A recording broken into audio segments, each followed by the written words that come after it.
Pero ito nakalibrate natin ng halos 0-0, no? So ayun, no? Tugtog natin ulit. Marami pa naman iba, ngunit ikaw lang talaga ang nag-iisa. Di naman ito pero ikaw ay mamahalin. Pagbigyan mo lang ako na ikaw ay mapasakit. Parang natulog ako sa magtapos na tingin. Di ko na malaya dahil sa iyong mga tingin. Subok ng iyong katawan ay nakakatulala. Gusto ng iyong matanda na Ang napapatula. linaw. Di matatawaran kahit pa magdamagan. At kung kaibigan, di ko ito pagsasawaan. Sinubuhat mo ang ating pakiramdam. Magbigay ito, ikaw ang nagpagaan. Tayo ay nagtaway at nagkayamitan. Ngunit walang umabot, kaya din ang katuluyan. Ating binibini, ikaw ang binibini. Simulat ulit ang ating pag-ibig. Ating binibini, ikaw ang binibini. Simulat ulit ang ating pag-ibig.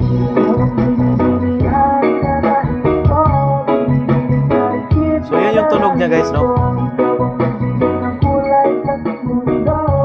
So ayun na-prove na natin na maganda ang ano nito, ng tunog ng amplifier na to.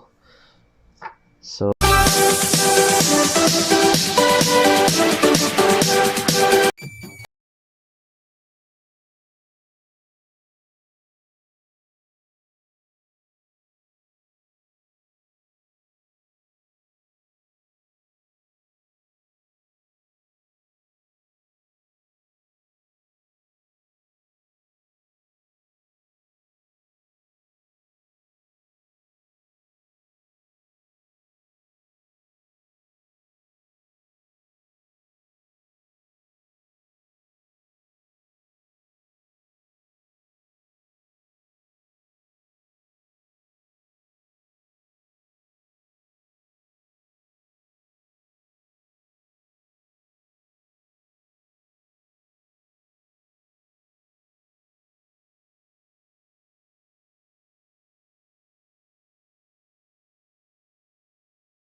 DJ Kim, Idol.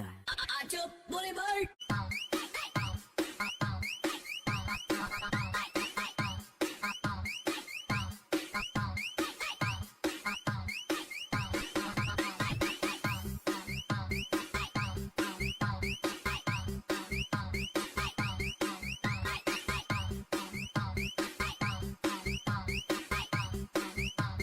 DJ Kim, Idol. Idol.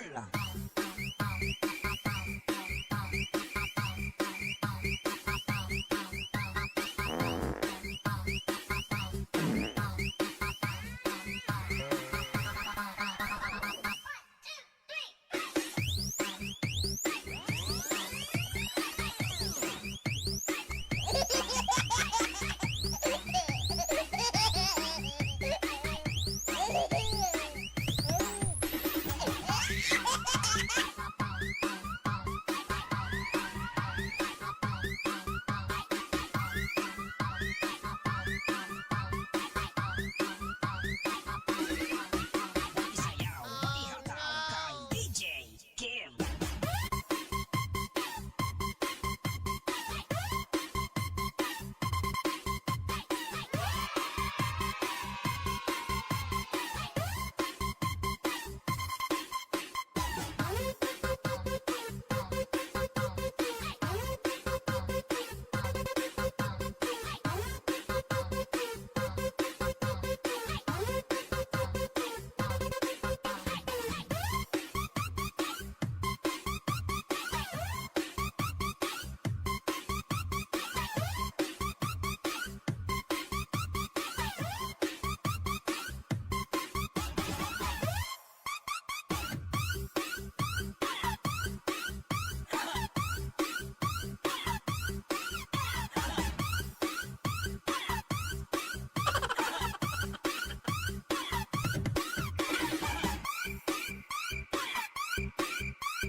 DJ Kim, Idol.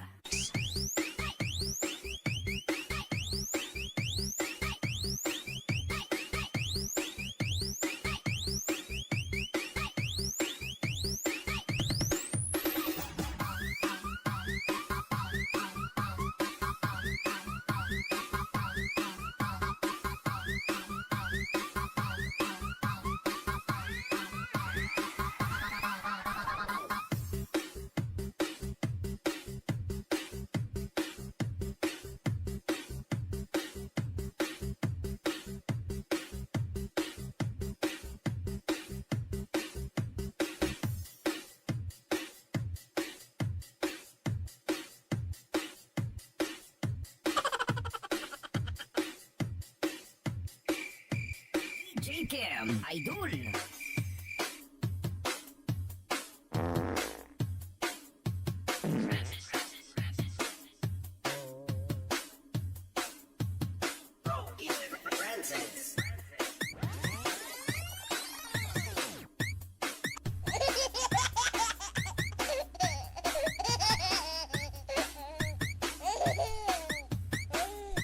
Tayo ng mga value, no, para maiangat natin yung voltahe niya sa 57.057 DC.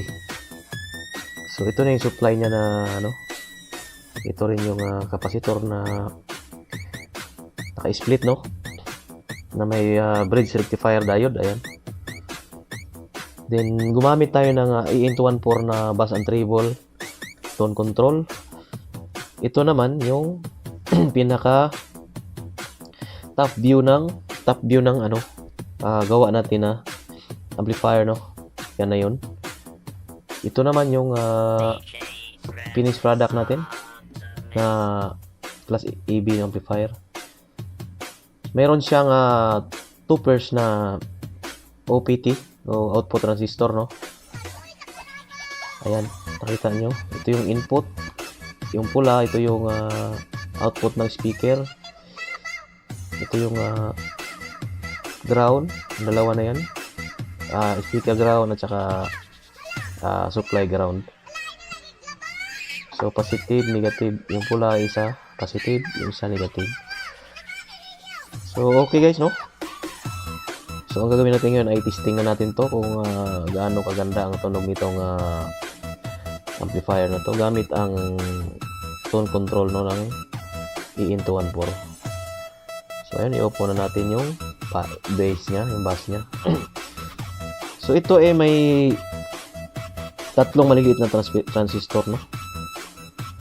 Ito yung sa bandang differential niya section na may supply na 270 na dropping resistor, no, papunta dito sa maliit. Kumuha siya ng ground sa base sa bus transistor, no. So meron siyang para sa input ng positive base sa negative base na 100, naka series ng 6.8 na yan. Pero ito pwede na yung tanggalin yung 6.8 na yan. Pero naka-design talaga yan dyan. So, nilagay na lang natin, no? So, ayan. Ayan yung 2EC 520. 2EC 520. Then, 2EC 1943. Dalawang 1943. So, yung gitna, ito na yung, ano niya, output na may 10 ohms na resistor, no? Para sa reverse voltage niya. So, yun lang. So, punta sa ground, 47, 330, 390, 1K, pwede ko rin. Adjust ka rin ng, ito yung feedback niya. Pero nagpalit tayo ng value dito sa feedback niya. Ayan. Ito yung feedback. Ito rin yung 18K sa, pati itong 18K, pinalitan natin to. Ito yung sa input niya sa kapasitor na 2.2. Ito, pwede rin to magpalit tayo ng 4.7. Yan.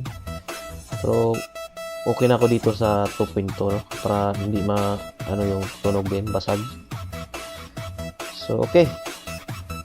Yun na yun. Testing na natin. So, ito yung ano natin. Nakasaksak na yan, no? Okay. Huwag muna natin yung sound check natin sa isang cellphone, no? So, nakasaksak na siya. Yan. May nilagay din tayo na maliit na yan, no, mobilya. In case pero safe na to. Kasi nakalibrate natin to sa 00, no? Ground to output ng speaker, na 00 natin talaga siya. Eksakto 00. Sabihin natin may negative 0.1. Ganon. Negative 0.01 pala. 0.01 millivolt. So, halos 00 na talaga. Hindi na gumagalaw yung ano niya. Kahit naka 10 or naka 2.5 volt ang range natin sa tester, no? So, maganda na ang calibration nito. Kaya, masusuplayan na to ng 57.057 BDC. So, from 0.45 to 57.057 BDC. So, ayun. So, play natin. Ayan. Check natin, volume.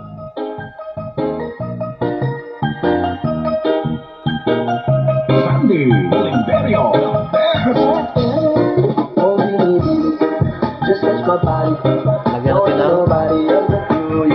Lagyan natin ng bass.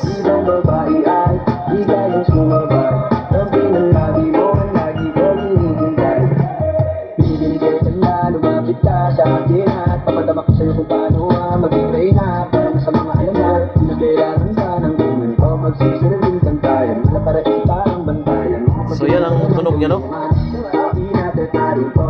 Ganda ng tunog. Maliit kasi yung speaker ko, kaya ayan.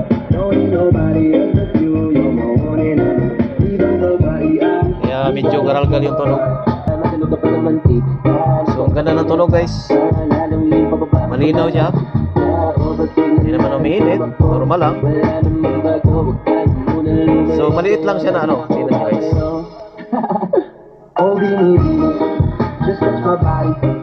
So maliit lang siya na ampli. Maliit lang siya na amplifier pero maganda ang quality niya. Maganda ang tunog niya. Puro tip 41, tip 42 ang mga ano na yan. TO20 na transistor. Pero yung nilagay ko dito ay wala akong tip 41, so ang nilagay ko is E13005 or 007 pwede rin. Marami na mga klaseng transistor na maganda ilagay dyan, no? E1837, yung isang partner pa nun. Oo, maganda yun gamitin din. So, basta match lang siya sa sa kaparehas ng T42 or mas mataas pa na klase, mas maganda. So, ayun, no? Narinig nyo na yung tugtog niya, hindi naman umiinit. Ang lamig, ang ganda. So, shout out kay Layout by Ruhan Electronics Case Ino. Thank you sa iyo sa pag mo sa akin na may try yung amplifier mo, no? Na layout mo na Rakula din yan. Meron siyang bagong design ngayon na magkabilaan na stereo na siya. So ang sukat ay mga ganyan. So maganda rin 'yun gamitin para matesting natin. Inaantay lang natin yung So kung gusto niyo guys nang mag-order nitong na to ng PCB na to, yan. I-message nyo lang si Rohan Electronics o si Romil Rohan. Makikita nyo siya sa Class D Amplifier DIY Lover na group. So nandiyan din siya. So pwede nyo siyang i-message or sa akin, direct kayo sa akin. Gusto niyo mag-order nitong na to. Nagpapagawa tayo ng magandang PCB. Ito kasi prototype lang, sample lang. Na i-prove natin na tumutunog siya. Maganda yung quality ng tunog niya. So from 45045 BDC, 46046 BDC, no? Naiangat natin siya ng 57057 BDC. So hindi na hindi na mahina na ito, no? Maganda na to kasi naangat natin ng 57 sa 2 pairs lang yan. So maganda na rin. Ang importante talaga yung dito banda. Yung mga resistor niya dapat tama yung para sa sakto sa 57 na para safe yung transistor natin na maliliit na hindi iinit, ayan. At saka yung OPT natin na safe din siya. Maganda na makalibrate talaga natin ng 00 man o kahit konti, mga 03, 02, yan, maganda na yan. Pero ito nakalibrate natin ng halos 00, no? So ayun, no? Tugtog natin ulit. Ikaw lang talaga nag-iisa. Di naman ito pero ikaw ay mamahalin. Pagpigyan mo lang ako na ikaw ay mapasakin. Pero pag natulog ako sa magpapos na kumin, di ko na malaya dahil sa iyong matinis. Subog ng magkatawan ay nakakatulala. Gusto mo iyong matagpan na magpapapagod. Ang linaw. Di matatawaran kahit pa magbabagan. Ito man kong ibigan, di ko ito magsasawaan. Sinubuhat mo ating pakiramdam. Mabigat ito, ikaw ang nagpugaan. Tayo ay nagtaway at nagkayamitan. Ngunit walang umawag, kaya din ang katuluyan. Ating binibini, ikaw ang binibini. Mulat ulit ang ating pag-ibig. Ating binibini, ikaw ang binibini. Mulat ulit ang ating pag-ibig. So yun yung tunog niya guys, no? So ayun na-prove na natin na maganda ang nito, ng tunog ng amplifier na to. So ayun. Hindi ko siya nilagyan ng dito, yung ganito kasi prototype sample lang kasi to. Tinesting ko lang talaga to na na matesting natin sa at saka makalibrate natin. Ang importante man nakalibrate natin siya ng tama.